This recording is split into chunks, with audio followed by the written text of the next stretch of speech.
What would you do if the people you loved most became the ones who tried to destroy you? Today on Her Shattered Voices, you'll hear a story that will break your heart and test your faith in family. But before we begin, I want to know your voice too. Tell me in the comments, what would you do if you were in her place? And if this story touches you even a little, don't forget to like this video so more people can hear her shattered voice. If you're rewatching this, subscribe and let me know where you're watching from. Let me back up and tell you this story. It all began with a question so simple, so ordinary, that it should have slipped into the air and vanished without consequence. I had asked, as mothers do, about the wedding. Not with suspicion, not with accusation, but with genuine curiosity and the aching hope of a woman who longed to be part of her son's happiest day. My daughter-in-law looked at me with an expression I could not yet decipher, half annoyance, half indifference, and said with the kind of casual cruelty that leaves a scar before you even realize you've been cut, "We got married yesterday." The world stopped. I heard the words yes, but my mind refused to believe them. Yesterday. Married. Without me. I had raised my son through sickness and loneliness, through years of scraping pennies together after his father's death, through nights when I gave up my meals so he would not go to bed hungry. And now, in a single sentence, I learned that he had pledged his life to another woman, behind my back, in a ceremony so secret that even his mother was not deemed worthy of an invitation. My breath caught, my hands trembled, and for a moment I thought the room itself had tilted. She said it like it was nothing, like announcing what she had eaten for breakfast. My son stood there, silent, avoiding my gaze, as though shame and defiance wrestled inside him. And I, frozen in place, felt the ground open beneath me. Why? That was the only question echoing in my mind. Why would they do this without me? Why hide something so sacred? But before I could even give voice to that trembling why, she added another dagger, delivered with the sweetened tone of mock concern. "We didn't want to stress you. Weddings can be overwhelming, and we thought it would be easier this way." Easier? For whom? For them, certainly. For me, it was not easier. It was devastation, wrapped in polite justification. I saw the truth behind her smile, the calculation, the manipulation. And in my son's downcast eyes I saw something worse. Consent. I excused myself, retreating into my bedroom like a wounded animal seeking a dark corner to hide in. I sat on the edge of my bed, staring at the faded photograph of my late husband on the nightstand. His kind eyes seemed to look back at me, and I whispered into the silence, "Robert, if only you were here. If only you could help me understand what has become of our boy." Sleep never came that night. I lay awake, replaying every memory of raising Max. The scraped knees I had kissed. The nights I stayed up sewing his school uniforms. The sacrifices, endless and unseen, that had shaped my life. All of it, apparently invisible now, forgotten, discarded like the wrapping paper from an old gift. By morning, sorrow had transformed into something sharper. A mother's heart may break, but it also learns to harden. I knew this was not just about a wedding. It was about years of small humiliations I had endured quietly. The rent I had paid when they were behind. The groceries I had delivered when their fridge was empty. The countless loans that were never repaid. Each act of generosity had chipped away at my dignity, and I had allowed it because I told myself it was for family. But what kind of family celebrates the most sacred day of their lives and excludes their own mother? The doorbell rang at 6 a.m., shattering my bitter thoughts. It was Max and Lena. They entered without waiting for permission, already a symbol of how little my boundaries mattered. Lena carried a folder, thick with papers, and she wasted no time. "We need you to sign some documents," she said, her tone brisk, rehearsed. Confused, I glanced at the pages. Legal documents. Power of attorney. My heart pounded. "What is this?" I demanded. Lena smiled, the kind of smile that does not reach the eyes. "It's just a precaution. You're getting older, and it would be easier for all of us if we could help manage your affairs." I turned to my son. "Max, is this true? Do you know what she's asking me to do?" He shifted uncomfortably but did not meet my gaze. "It's for your own good, Mom. We don't want anything bad to happen with your money. This way we can make sure everything is safe." Safe. That word again, twisted and poisoned. They wanted control. They wanted access. And suddenly, with piercing clarity, I understood the real reason I had been excluded from the wedding. Not because of stress, not because of inconvenience, but because love was no longer the currency that bound us. Money was. And in their eyes, I was not a mother. I was an ATM that I felt rage simmer beneath my skin, but I forced myself to remain calm. I will not sign these, I said, pushing the papers back toward her. This is my home, my life, my money. And you will not take it from me. Lena's mask slipped for a fraction of a second. I saw the steel beneath her charm, the fury of a woman used to getting her way. We're only trying to help you, she hissed. If you won't cooperate, maybe we'll have to consider other options. The unspoken threat lingered in the air like smoke. My son stood by her side, silent, complicit. The boy I had raised, the man I had hoped would protect me, now stood as an accomplice to my betrayal. When they finally left, I locked the door behind them and pressed my back against it, trembling. I realized I could no longer pretend. This was not a misunderstanding. It was war. And I would not be their victim any longer. That morning, I made my first bold choice in years. I picked up the phone and called Mr. Weber, the attorney I had once consulted after Robert's passing. If Lena thought she could outmaneuver me with legal trickery, she would soon learn that I was not as weak as she believed. Mr. Weber listened patiently as I poured out the entire story. My exclusion from the wedding, the documents they tried to force on me, the years of financial drain. When I was finished, he leaned back in his chair and said words that both terrified and liberated me. What your children attempted is called elder financial abuse. It's a federal crime. Abuse.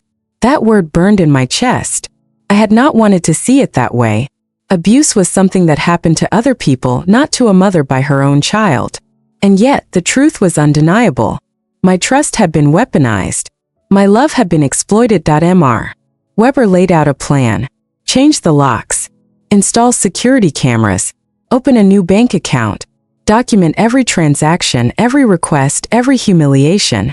And, most importantly, reclaim my life. For 3 hours we reviewed my financial records. When he saw the total $33,400 over 3 years, he whistled low. Mrs. Richter, with this money you could have traveled the world, lived comfortably, enjoyed your retirement. Instead, you financed 2 adults who excluded you from their wedding. His words struck me like lightning. In that moment, sorrow gave way to resolve. I had been too forgiving, too blind, too willing to excuse the inexcusable. But not anymore. As I left his office, I walked straighter, breathed deeper. For the first time in years, I felt the faint flicker of power return to me. The battle had begun, but it would not end the way they expected. Because I was no longer the mother who would give until there was nothing left. I was the woman who had survived loss, who had raised a son alone, who had carried the weight of a family on her shoulders. And I was done being used. This was only the beginning. The next morning felt like a battlefield long before anyone knocked on my door. I brewed my coffee in silence, each swirl of steam a reminder of the storm I was now standing in. Yesterday had been the day of awakening, the moment I stopped being blind. Today would be the first day of resistance. I carried my mug to the window and watched the street outside, empty, still, deceivingly calm. Yet inside me something had shifted. I wasn't the same woman who had begged silently for a seat at my son's wedding. I was the woman who knew the truth. They had cut me out because they didn't want me strong, aware, or prepared. I had my lawyer's words echoing in my ears. Elder financial abuse. The phrase seemed almost clinical, but behind it was a truth raw enough to scar.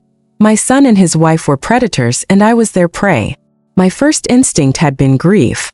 My second was anger. Now came resolve. That I spent the early hours gathering every shred of paper I could find. Receipts from the grocery deliveries I had paid for. Old bank statements with transfers marked loan for Max. Electric bills I had covered when they claimed they couldn't. Each slip of paper was no longer a gesture of love. It was evidence. Evidence of a trap I had willingly stepped into because I believed in family above all else. By noon, my phone rang. Max. I stared at the screen, my finger hovering. Part of me wanted to let it ring out, but another part of me, the mother still yearning, still foolishly hoping, answered. His voice was soft, rehearsed. Hey Mom. How are you feeling? How was I feeling? As though he'd stabbed me with a smile. But I said, I'm fine, Max. What do you need? He hesitated. About those papers Lena brought yesterday. We just want to make sure you're safe. You know how things can get complicated with age. With age. My jaw clenched. I was 62, not a feeble invalid. My mind was sharper than his, if only he knew. Max, I replied slowly, I spoke to an attorney. Those documents would have given you full control of my finances. Do you understand that? There was a pause. A crackle of static filled the line. Then, Mom, come on. It's not like that. Lena she worries. We both do. I closed my eyes, forcing calm. If you worry, then respect me. Respect my choices. Respect the fact that I am not handing over my life on a signature. His sigh was heavy, tinged with something darker than frustration. Resignation, perhaps. Fine. But don't say we didn't try to help. And just like that, he hung up. No, I love you, no warmth. The line went dead. And with it, another part of my heart. But silence can be a gift. It gives you space to think. That afternoon, I made another appointment with Mr. Weber. If Max and Lena were preparing their moves, then so was I. When I told Mr. Weber about the phone call, his eyes narrowed. They'll try again. People like this rarely stop after the first no. They'll change tactics. Guilt, anger, manipulation. Be ready for all of it. I nodded, though inside dread coiled like a snake. Be ready. The phrase haunted me as I left his office. How does a mother prepare to fight her own child? How does love transform into battle lines? The answer came sooner than I expected. That evening, a knock rattled my door, louder, more insistent this time. When I opened it, Lena stood there, lips painted sharp red, arms folded, eyes blazing. Max hovered behind her, shoulders hunched. We need to talk, she announced, brushing past me into the living room without waiting for an invitation. Her perfume trailed behind her like smoke. Max avoided my gaze, sinking into the armchair like a boy caught misbehaving. Lena, however, perched on the edge of the couch, posture rigid, eyes locked onto me. You embarrassed us, she said flatly. Going to a lawyer. Making this bigger than it is. Do you know how that makes Max look? I blinked, incredulous. Embarrassed you? You tried to trick me into signing away my life. Her smile returned, cold and deliberate. Trick? No. We tried to protect you. But if you're too stubborn to see that, then maybe you're not as capable as you think. The implication was clear. She would paint me as incompetent, senile, unfit. The fury that rose in me was volcanic. You don't get to decide my worth, Lena. You don't get to decide my life. Max finally spoke, his voice barely above a whisper. Mom, please. Don't make this harder than it has to be. I turned on him then, the years of sacrifice flashing through my mind like a cruel slideshow. Harder? Do you know what was hard, Max? Raising you alone after your father died. Working double shifts so you could have new shoes for school. Skipping meals so you would never go hungry.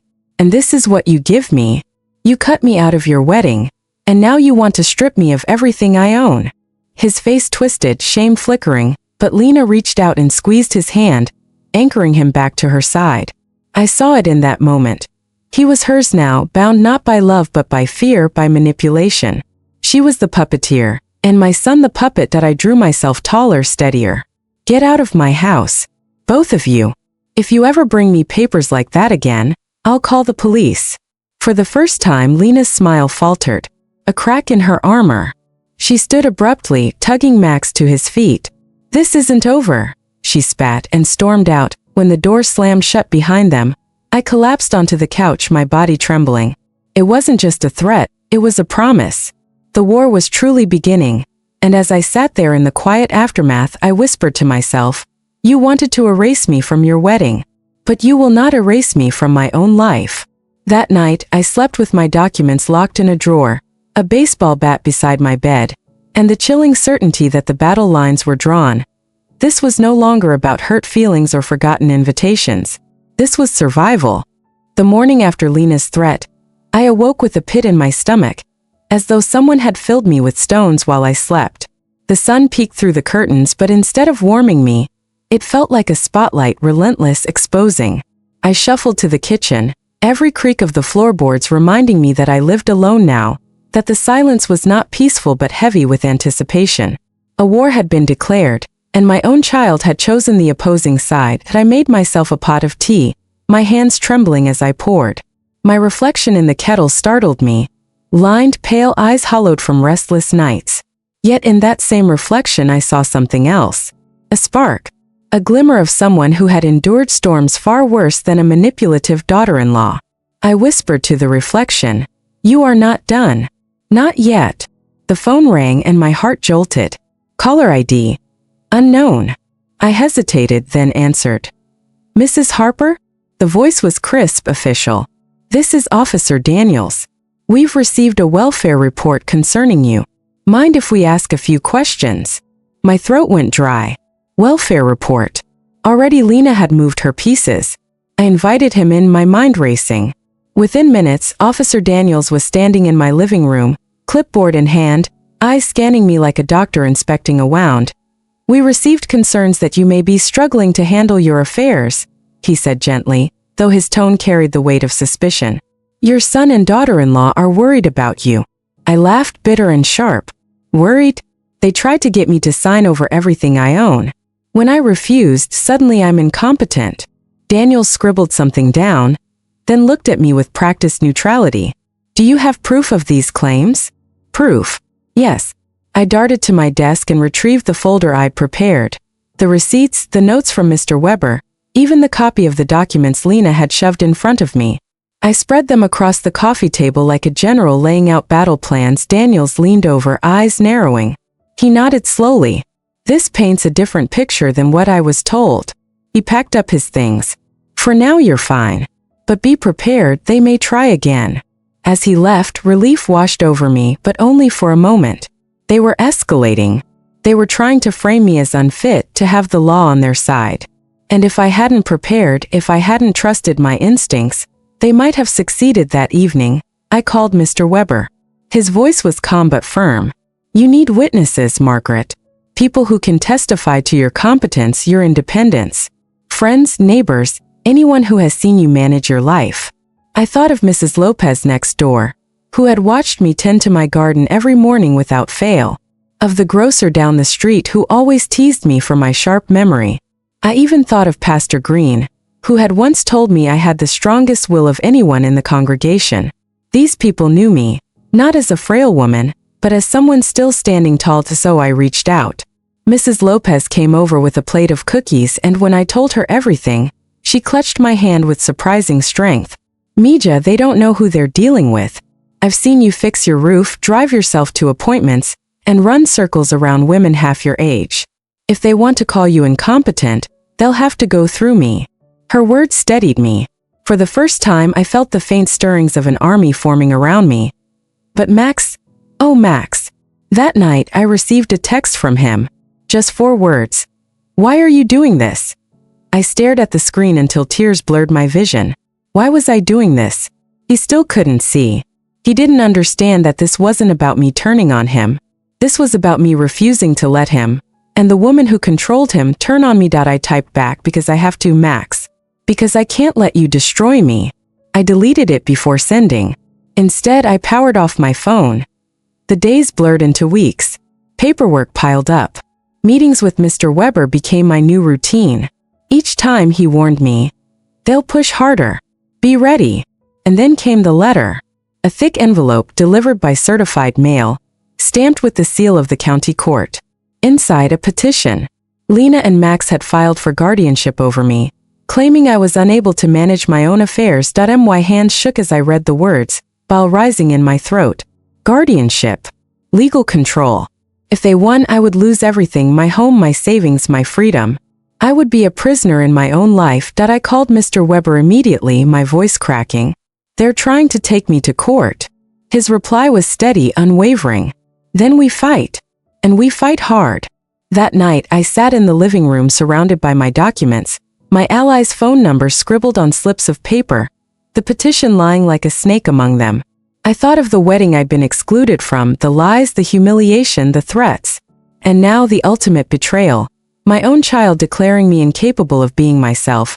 But as the clock ticked past midnight, a strange calm settled over me.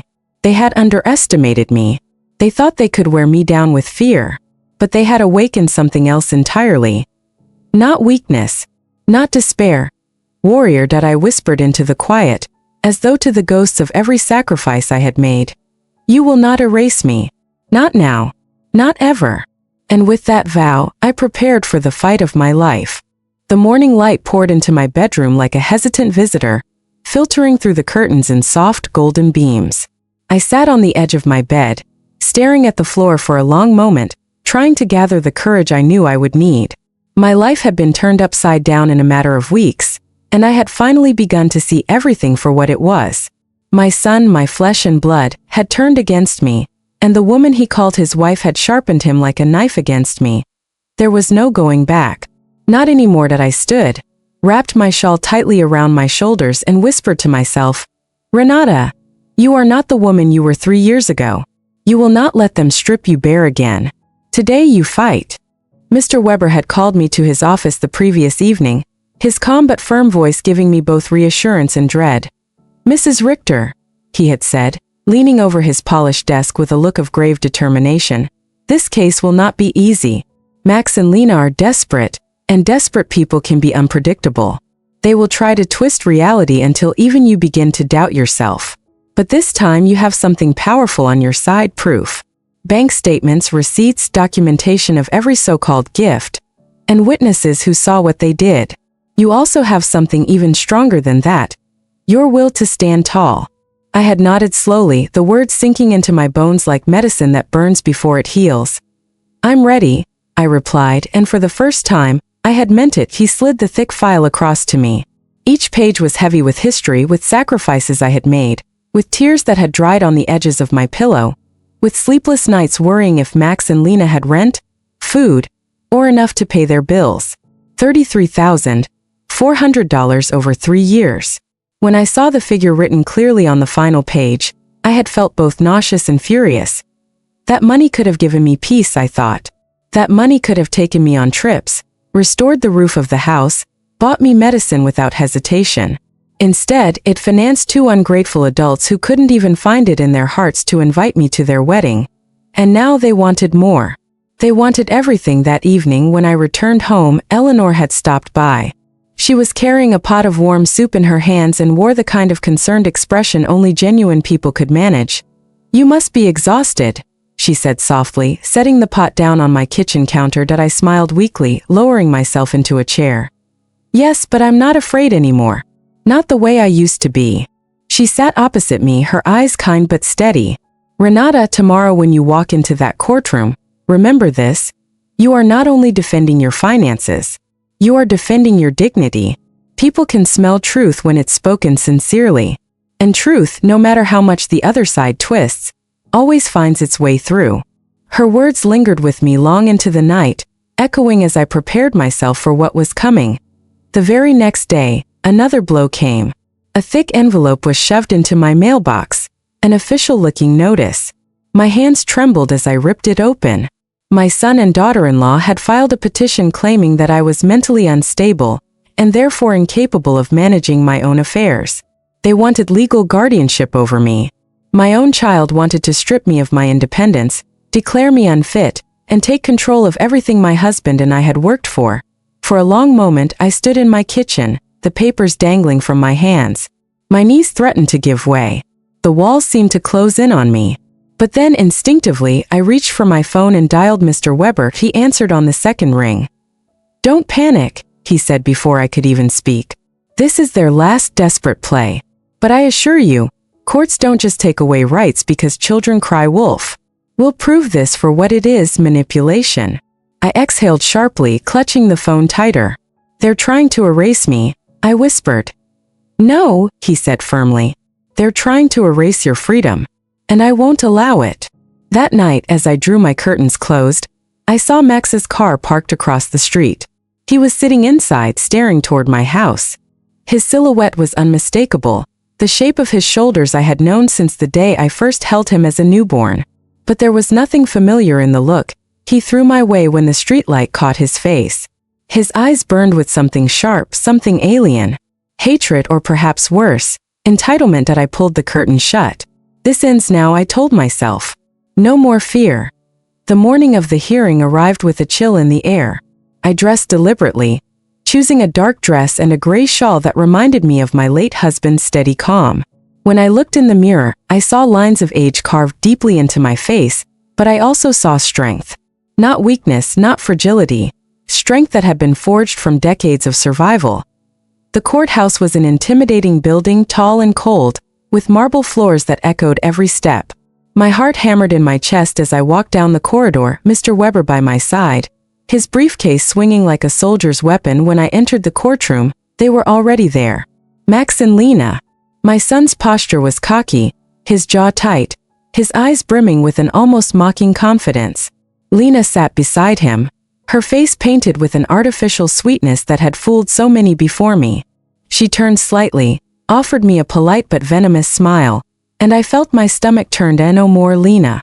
You can't charm your way through this. The judge entered and we all rose. Court is now in session, the bailiff announced. Lena was the first to speak on their behalf. Her voice was sugar-coated poison, dripping with feigned concern. Your Honor, we're here today because we are deeply worried about my mother-in-law's mental well-being. She has shown alarming behavior. She isolates herself, she refuses help, she spends erratically, and she's installed unnecessary surveillance equipment. We're scared she may harm herself or be taken advantage of by others. Her words slithered through the room like smoke, and I felt fury rise in my chest. Mr. Weber stood when it was our turn. His voice cut through the air, precise and unshakable. Your Honor, what you've just heard is not concern. It's a cover story. The truth is this. For the last 3 years, Max and Lena drained Mrs. Richter financially. We have bank records, statements, and receipts showing over $33,000 given to them. This was not charity, it was coercion.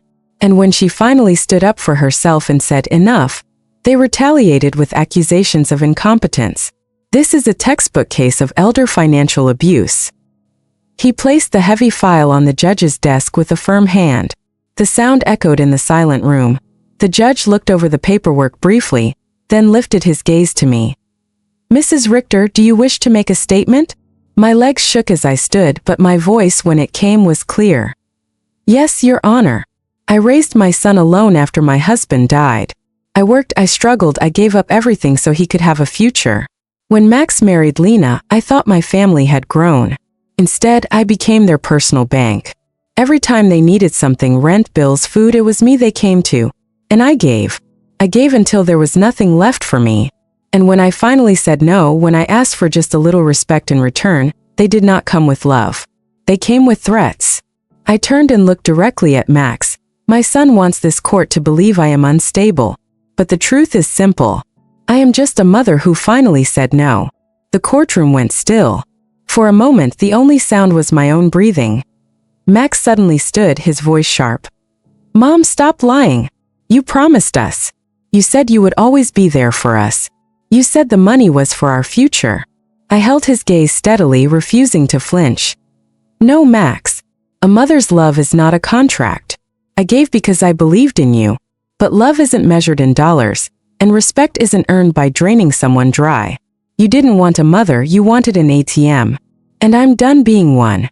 The judge banged his gavel for order, the tension nearly unbearable. Eleanor was called next. She took the stand with calm composure, her voice unwavering. Your Honor, I am Mrs. Richter's neighbor. I have seen Max and Lena come to her house countless times, demanding money. I heard shouting the night they tried to pressure her into signing documents.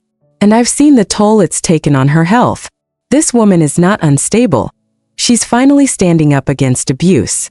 Her testimony landed like a hammer. Max shifted uncomfortably, Lena's smile finally slipping. By late afternoon, the judge leaned back in his chair, his expression unreadable.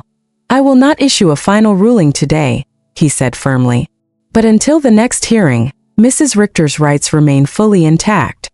Furthermore, due to the evidence provided, additional protective measures will be put in place to ensure her safety. A wave of relief surged through me, though I knew the war was not over. That night, I lay in bed staring at the ceiling, my thoughts racing. Max and Lena would not give up easily. They were cornered animals now, and cornered animals were dangerous. But for the first time in a long time, I felt hope. I had allies. I had truth. I had myself. And as I whispered into the darkness, I thought of my late husband. Robert, can you see me now? Your Renata is not afraid anymore. She's fighting for herself, for her dignity, for the life you wanted me to have."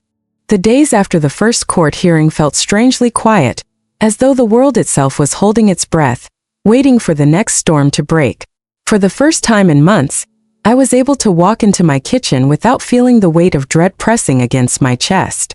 The judge had not made a final ruling yet, but he had refused to strip me of my rights. That decision alone had given me a fragile sense of peace. Though I knew Max and Lena were not finished, I sat at the table one morning, hands wrapped around a cup of tea, watching steam rise in soft spirals. Outside, autumn leaves tumbled across the street, the world moving in its normal rhythm, as though my life were not unraveling in courtrooms and whispered accusations. I tried to let that normalcy sink in, but in the back of my mind I could feel their presence, Max and Lena, scheming, planning, sharpening their knives. Eleanor stopped by often, sometimes with groceries, sometimes just to sit with me. She seemed to sense that silence weighed heavier on me now than any words. One afternoon, as we peeled apples together at the kitchen counter, she said quietly, "They'll come at you harder, Renata. People like them don't stop until they're forced to. But you're stronger now. I can see it in your eyes." I smiled faintly. "I don't always feel strong." "You don't need to feel it," she replied, dropping peels into a bowl. "You just need to keep standing." That night I dreamed of Robert again, my husband. He stood in our old garden, the one where we planted roses the year Max was born. He looked at me the way he used to, with pride in his eyes, and said, "Renata, remember, the roots always hold, no matter how harsh the winter." I woke with tears streaming down my face, clutching the blanket as though it were his hand. The next week, Mr. Weber called me into his office. He looked troubled, his brow furrowed deeply. "They've escalated," he said without preamble. "Max and Lena have filed additional claims. They're saying you've been hiding money, transferring assets secretly, and that you deliberately misled them about your finances." My stomach sank. "That's absurd. Every cent I own is documented." He nodded. "I know, and we'll prove that. But their strategy is clear. They want to overwhelm you with accusations, hoping the court sees you as unstable or dishonest. It's intimidation, plain and simple." I clenched my hands tightly. "How much longer can this go on?" He sighed. "As long as they think there's something to gain. But we will fight every claim, every lie. This isn't just about money anymore. It's about control." Walking home that evening, I felt the autumn wind whip against my cheeks. Control. That was exactly it. Max and Lena weren't just trying to bleed me dry. They wanted to own me, to dictate every choice, every breath. And for the first time in years, I knew with certainty, they would never have it. But their next move was worse than I imagined. 2 days later, as I stepped outside to collect the mail, I found a group of neighbors clustered at the corner of the street. Their voices dropped when I approached, eyes darting toward me with unease. Confused, I walked past them, but when I returned inside and opened the day's envelope, I understood. Inside was a photocopied letter and signed with bold words typed across the page. "Do you know the truth about your neighbor, Renata Richter? She is not the victim she pretends to be. She is manipulative, unstable, and dangerous. She hoards money while crying poor, and she lies to anyone who will listen. Her own son had to take legal action to protect her from herself. Beware of trusting her stories. They are not what they seem." My breath caught. My vision blurred. Someone know they had sent this letter around the neighborhood. I felt my knees weaken and clutched the counter for support. It was one thing to attack me in court, but to smear my name among the very people I'd lived beside for decades? That was cruelty on another level. I called Eleanor immediately, my hands shaking. She arrived within minutes, her face red with fury after reading the letter. "This is slander," she spat. "They won't stop until they've destroyed your reputation." Tears burned my eyes. Some of the neighbors believe it already. I saw it in their faces. "I've lived here for 30 years, Eleanor, and now they look at me like I'm a stranger." She gripped my hand tightly. "Then we show them who you really are. Let Max and Lena spin their lies. Truth will outlast them." That evening, Eleanor and I sat down together and began writing letters of our own, addressed to the neighborhood. Not defensive, not angry, just the truth. I told them about Robert, about raising Max, about the years of sacrifice, the loans that had turned into manipulations. I didn't beg for sympathy. I simply told my story. Within days, responses began trickling in. Some neighbors slipped notes into my mailbox, quiet words of encouragement. "We believe you. Stay strong." Others stopped me in the street, offering small smiles or nods of support. Not everyone turned away. Not everyone believed the lies. But Max and Lena weren't finished. On the morning of the next hearing, as I stood outside the courthouse steps, Lena approached me. Her smile was razor-sharp, her words dripping like venom. "You look tired, Renata. This can all end if you just sign over guardianship. Think of how peaceful your life could be. No more stress. We'd take care of everything." I looked at her coldly, my voice steady. "You want me erased, Lena. But I'm not going anywhere." Her smile faltered for just a second before she turned on her heel and disappeared inside. The hearing that day was grueling.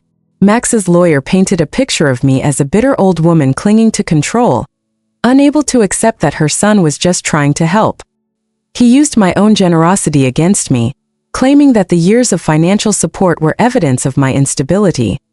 Who gives away $33,000 unless they are incapable of making rational choices?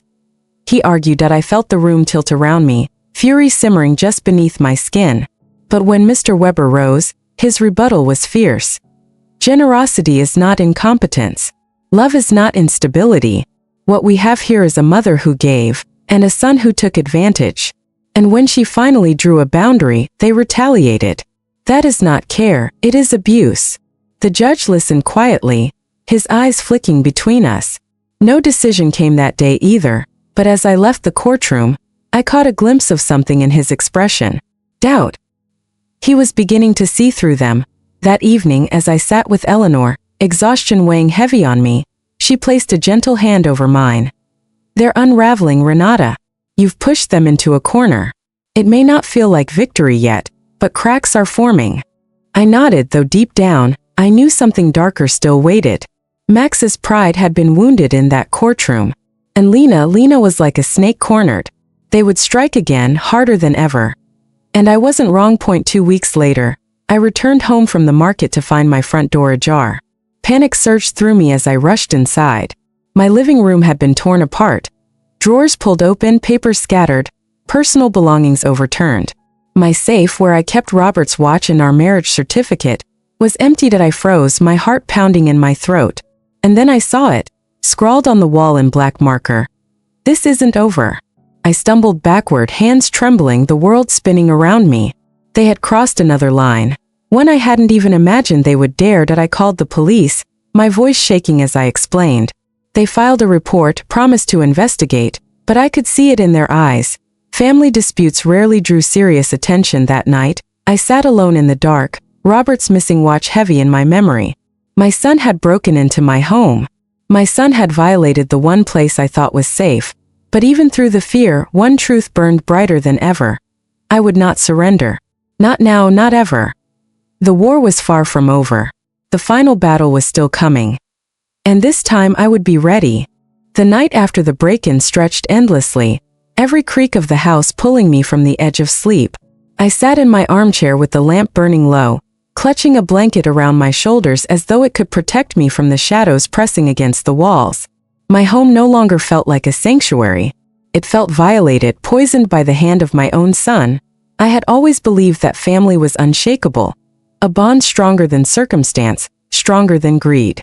But as I stared at the black words still etched across my wall, "This isn't over," I realized that bond had been severed beyond repair. The police had come and gone, their questions routine, their sympathy muted. No arrests were made. Without proof, they said, there was little they could do. Proof. That word had become the currency of my survival. Without it, I was just an old woman pointing fingers at her son. With it, I was a fighter clinging to the last shreds of her dignity. Mr. Weber came to see me the following morning. He stood in the middle of my living room, surveying the chaos, his jaw tightening. "They're escalating," he said finally, his voice low and grave. "And this may be their undoing." I looked at him sharply. "What do you mean?" "They've crossed into criminal territory now. If we can link this to them, it won't just be a civil case anymore. It will be criminal. Judges see things differently when crimes are involved." Hope stirred faintly in my chest. But how can we prove it? He gave a small smile. Leave that to me. I've already requested surveillance footage from nearby shops and traffic cameras. If Max or Lena were anywhere near your house that day, we'll find out. For the first time in weeks, I felt a flicker of something I had nearly forgotten: justice. Still, the waiting gnawed at me. Days stretched long, each one carrying whispers of dread. Eleanor visited often, bringing fresh bread or simply sitting beside me in silence. One evening as we shared tea, she said softly, "You know, Renata, even if the court rules in your favor, you'll never get back what Max has taken. Not just money. Trust. The sense of safety a child should give a parent." Her words stung because they were true. I nodded slowly. Then I'll have to build a new kind of safety. One that doesn't depend on him anymore. The final court date arrived with the weight of inevitability. I dressed carefully that morning, choosing a simple navy dress, a silver brooch Robert had given me on our 25th anniversary pinned to my chest. As I looked in the mirror, I whispered, "Stay with me today, Robert. Give me strength." The courtroom buzzed with quiet tension when we entered. Max and Lena were already seated, their expressions carefully composed. Max wore a suit that didn't quite fit, his shoulders hunched with barely concealed anger. Lena sat beside him, her face painted with a mask of sweetness that fooled no one anymore. The judge called the session to order, and Max's lawyer launched into a final plea. He painted me as a lonely, bitter woman fabricating stories to punish her son. He pointed to the money I had given them as evidence of my irrationality. His words twisted like knives, but I forced myself to sit still, hands folded, eyes steady. Then it was Mr. Weber's turn. He rose slowly, adjusting his glasses, and let the silence stretch before he began. "Your Honor, what we have here is not the story of a bitter old woman. It is the story of a mother who gave everything she had, only to be repaid with betrayal. For 3 years, Max and Lena drained her financially, emotionally, and psychologically.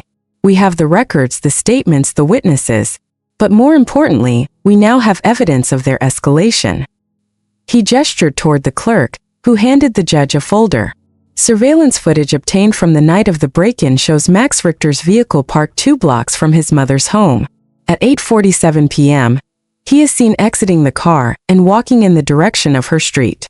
At 10:12 p.m. he returns, carrying what appears to be a small lockbox. A murmur rippled through the courtroom. Max shifted in his seat, his face paling. Lena's hand tightened on his arm, but her own mask was cracking. Mr. Weber continued, his voice rising with righteous conviction. This was not an act of concern. This was an act of intimidation. They wanted her silenced, broken, compliant. Instead, what they have proven is their own guilt. The judge studied the file, his expression grave. Finally, he looked directly at me. "Mrs. Richter, would you like to make a final statement?" I rose slowly, every eye in the room fixed on me. My legs trembled, but my voice, when it came, was steady. "Yes, Your Honor. I have been called many things these past months. Unstable, manipulative, bitter. But what I truly am is a mother. A mother who gave everything she could and more to the son she loved. I never asked for riches. I never asked for repayment. All I asked for was respect, for love. Instead, I was treated as a source of endless money, a bank account with no bottom. And when I finally said no, they tried to erase me." I turned, meeting Max's eyes. For a fleeting moment, I saw the little boy he once was, the boy who held my hand on his first day of school, who cried when he scraped his knee. But that boy was gone. In his place sat a man I no longer recognized. "Max," I said softly but firmly, "I will always be your mother, but I will no longer be your victim." The silence in the courtroom was absolute. The judge cleared his throat, his voice echoing through the chamber. "Having reviewed the evidence, it is the ruling of this court that all claims made by Max and Lena Richter are dismissed with prejudice.